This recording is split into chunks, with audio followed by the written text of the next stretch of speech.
नमस्कार दोस्तों, यहाँ पे बात करूंगा आप सभी के साथ सुज़लोन एनर्जी के स्टॉक के बारे में, टाटा मोटर्स के डीवीआर के बारे में। काफी कंफ्यूजन क्रिएट हो रहा है लोगों के दिमाग में इस समय, तो कोशिश करेंगे उसको सॉल्व करने की। शुरू करते हैं बिना किसी देरी के।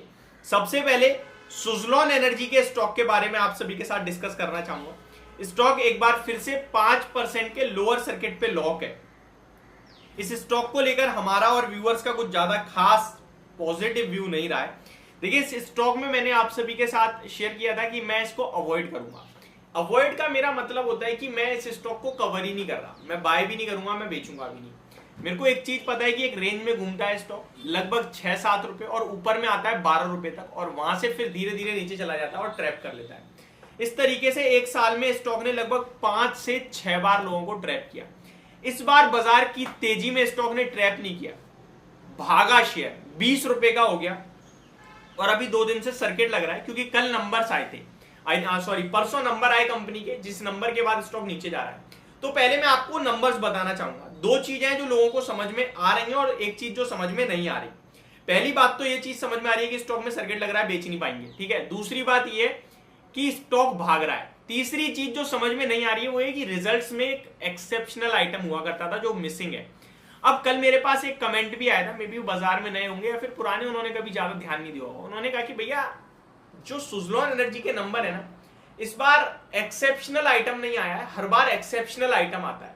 तो ये क्या नेगेटिव है या पॉजिटिव है, इसको बताइए। तो चलिए शुरू करते हैं। सबसे पहले ये एक्सेप्शनल आइटम क्या होता है, ये आपकी जानकारी के लिए आपको पता होना बहुत जरूरी है, मैं बताता हूं। कभी भी आप नंबर पढ़ रहे हो तो उसमें बहुत सारी चीजें होती हैं। प्रॉफिट होता है, कामकाजी मुनाफा, रेवेन्यू, मार्जिन, ये सब छोड़ते हैं। प्रॉफिट में एक एक्सेप्शनल आइटम होता है, उसमें एक एक्सेप्शनल होता है, एक अदर इनकम होती है, एक ब्रैकेट होता है अदर इनकम का। मैं एग्जैक्टली आपके साथ शेयर भी करता हूं, यहाँ पे लिखा भी होगा, जी हाँ, अदर इनकम। अदर इनकम के प्लस आइकन पे क्लिक करेंगे तो वहां 2 चीजें होती हैं, एक होता है एक्सेप्शनल आइटम और एक होता है अदर इनकम, ठीक है। अदर इनकम का मतलब क्या है वो समझिए। अदर इनकम का मतलब होता है कंपनी के पास जो पैसा था उसने निवेश कहीं भी कर रखा हो, म्यूचुअल फंड में या कोई भी एसेट खरीद रखा हो, जो उसे कंटिन्यू प्रॉफिट बना के या फिर प्रॉफिट बना के नहीं दे रहा है, लेकिन कंटिन्यू है। फॉर एग्जांपल, मैं किसी स्टॉक को ले लेता हूं, अब मे बी वो 3 महीने मुझे रिटर्न दे रहा हो, मे बी ना दे रहा हो, मैंने तो ले रखा है ना भैया, लेकिन हर 3 महीने मेरे को अपडेट देनी है उसकी, क्योंकि वो मेरा एसेट है। अब एक चीज, मेरी कंपनी के पास जो भी सामान है उनमें से मैंने, मान के चलो ये वाला पेन मेरे डेस्क पे ये पेन रखा है, मैंने किसी को बेच दिया मान के चलो, अब ये गायब हो गया।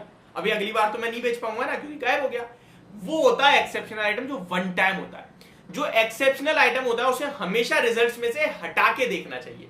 मान के चलो मेरी कंपनी ने 10 करोड़ का प्रॉफिट करा है, लेकिन उसमें 5 करोड़ का एक्सेप्शनल आइटम है। टोटल 10 करोड़ का प्रॉफिट है, 5 करोड़ का एक्सेप्शनल है। दैट मींस मेरा प्रॉफिट केवल 5 करोड़ गिना जाएगा, क्योंकि वो तो अगले क्वार्टर आएगा नहीं ना, वो तो 5 करोड़ तो गया, एक्सेप्शनल था। सेम चीज, मेरी कंपनी ने 10 करोड़ का प्रॉफिट करा है और 8 करोड़ का एक्सेप्शनल आइटम लॉस है। 8 करोड़ का एक्सेप्शनल आइटम लॉस है, तो मेरा ये प्रॉफिट 10 करोड़ का नहीं है, ये 18 करोड़ का है, क्योंकि वो जो 8 करोड़ का एक्सेप्शनल लॉस करा है वो मैंने यहीं से तो करा है।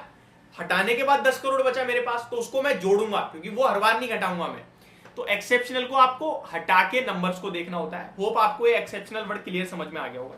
नंबर्स की बात करें तो कंपनी का प्रॉफिट 320 करोड़ की जगह 101 करोड़ का आया है, और अदर इनकम में गिरावट आई है, एक्सेप्शनल आइटम हट गया है, इसीलिए प्रॉफिट घटा है।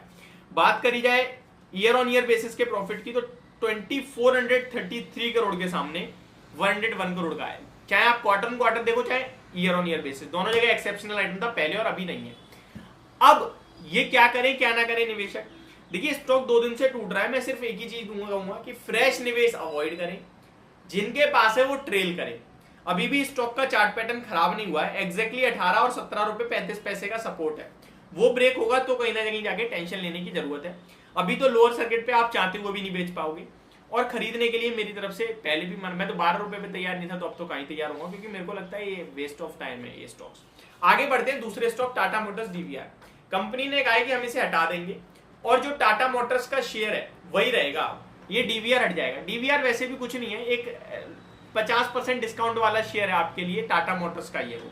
अब क्या होता है, मान के चलो मेरा टाटा मोटर्स के डीवीआर में निवेश है, मेरे पास 10 शेयर है, तो मेरे को टाटा मोटर्स के 7 शेयर मिल जाएंगे और टाटा मोटर डीवीआर डीलिस्ट हो जाएगा। अब कमेंट ये आ रहा है भाई मेरे पास तो 5 ही है।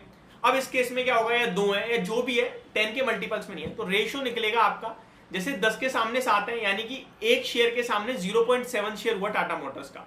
अब 0.7 तो मिल नहीं सकता, मिनिमम 1 मिलेगा। तो मान के चलो मेरे पास डीवीआर के 5 है, तो बनते हैं मेरे 3.5 शेयर टाटा मोटर के, लेकिन 3.5 तो होंगे नहीं, 3 मिल जाएंगे। और जो आधा शेयर बचा है, अभी टाटा मोटर्स की कीमत 650 की है, तो 325 रुपए मेरे बैंक अकाउंट में डायरेक्ट क्रेडिट होंगे। यानी कि जितना हो सकता है उतना तो शेयर मिलेंगे, और जो बच जाता है आपका वो आपके बैंक अकाउंट में पैसा क्रेडिट हो जाएगा। तो ये मेरी तरफ से आपके लिए पूरी जानकारी। होप आपको सब कुछ क्लियर हो गया होगा। Thank you so much for watching this video. Have a great day guys.